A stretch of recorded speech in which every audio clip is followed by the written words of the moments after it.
This is Bangladesh. The nation gained independence from Pakistan in 1971, but widespread poverty and a run of natural disasters has meant the country has struggled.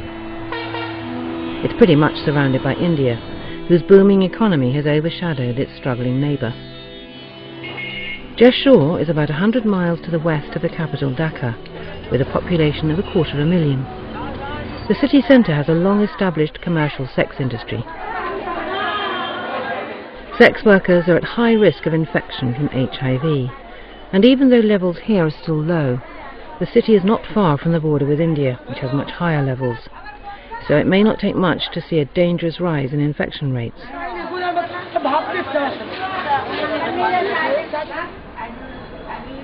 The Salvation Army team here runs a healthcare and counselling centre. Their office overlooks 3 of the city's largest brothels, where over 250 sex workers live and work.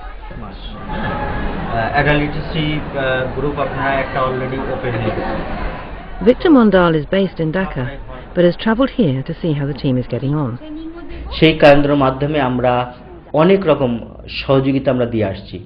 No one was doing anything for these sex workers.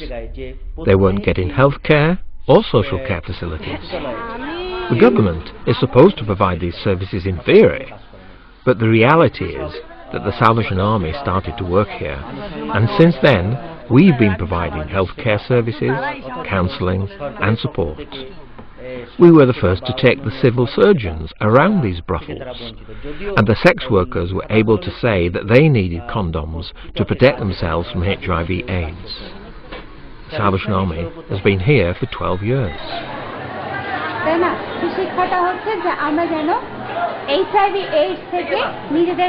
This weekly support group is looking at health issues, and HIV and AIDS awareness is high on the agenda.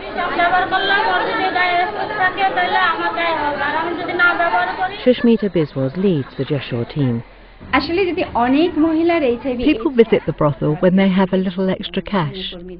They come from the villages too. It could be a disaster if a lot of girls got infected with HIV, not only for them, but also for the many people who would be infected through them. That's why we work to keep the girls safe. We try to promote awareness about HIV among the whole community. The team includes Rani and Meena, who are both social workers. They make daily visits to the brothels. Over the last 12 years, the Salvation Army has got to know the girls who work here very well. They've even got to know the owners of the brothels. This means that they can reach the most vulnerable girls and offer support.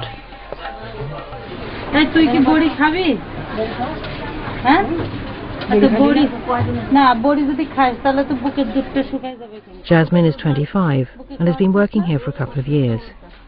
2 weeks ago she gave birth to a baby girl.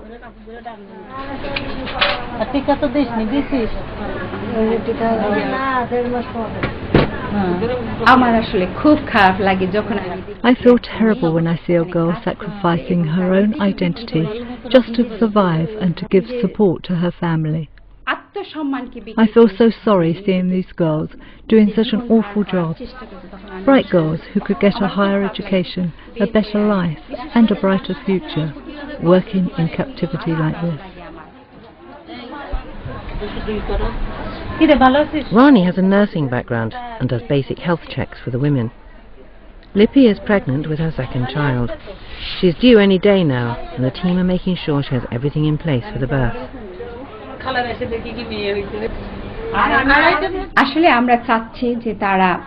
We want these girls to leave this job. It's not an honourable job. God has created every human being. We are all precious. So we want these girls to come out of this life and start another profession and leave this one behind. Helping the girls to leave the brothel is the main goal, but it's never simple. Most of the sex workers are in debt. Some are effectively owned by the madams and would be risking their lives if they try to escape.